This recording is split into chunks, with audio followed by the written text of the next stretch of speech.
stock the restrooms with, and we have a lot of restrooms out there. So for the 2020, compared to the previous 5 years that we had in place there, we saw a 103% increase. And that's just people using the bathrooms. So it's just an example of how much we're doing that, but it's a massive increase. And even if a third of them stay, that's quite an increase for our day-to-day users in the park. The campground also saw a 23% increase, which that has been going up and up every year, but that just shows kind of all the people out there. And we're expecting kind of the same thing coming in the future. I know they're talking about the parks and public spaces and camping and how it's just booming now because people realize that they have all these amenities so close to them. So I hope that sheds a little light on an example of how the park usage has increased. Now, kind of a little breakdown of the cost estimates.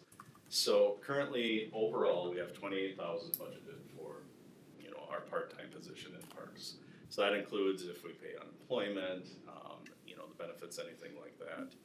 And overall, we're estimating, $56,060 for the full-time position. So that's total cost including benefits for the Parks Department. So that would be a budget increase of $28,060. Now, given the time of year we're at, if we're even able to advertise and hire someone, it'll likely be May before we're even close to having that filled, which means we're out 4 months of not having to pay out anything. So we're estimating that's a savings of about $9,352. So in actuality, if we hire in May, we'd be looking at a 2020 budget increase of $18,708. And of course, it would decrease if we end up having to wait, which hopefully is not the case, but if it is, that's the way it is. And then moving forward, we would of course put this in our regular budget cycles. We won't be looking to come up with the extra funds. And the park does have a fund balance. And looking forward to that, we are using some of that this year for our grant, the shower facility, but there's still an ample amount to cover that $18,700 in the 2020 budget. If that's what we choose to do. So we won't have to look at coming up with anything too hard there. Not something we'd want to continue running that way or operating that way, but it is an option for us to cover that expense. And then as I said before, the $3,000 to $5,000, that's just in our small engine equipment repairs that we currently hire out. We could do that in-house. That's a potential cost savings.